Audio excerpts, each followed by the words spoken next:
people are considering why to go to graduate school, I usually see three different motivations. There can be many, but these are like the three main buckets that I see. One is just because they're deeply interested in something and they want to deepen their expertise, right? So sometimes if you really love physics, for example, well, the only way to really keep going in depth into physics after you finish your undergraduate degree is to get a master's degree or to get a PhD, right? That is like the main way that you would do that if it's something you're truly passionate about. So that's from a purely academic perspective.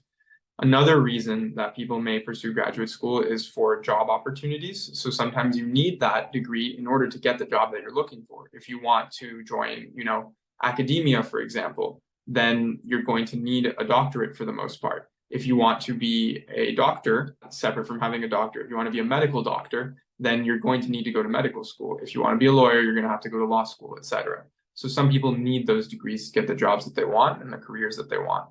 And the third bucket would be networking. This one applies a little bit more for the business school side of things, but some people will go to business school not even for the academic opportunities or for the career opportunities, although of course that's part of it, but just for the networking opportunities for the people that they get to meet.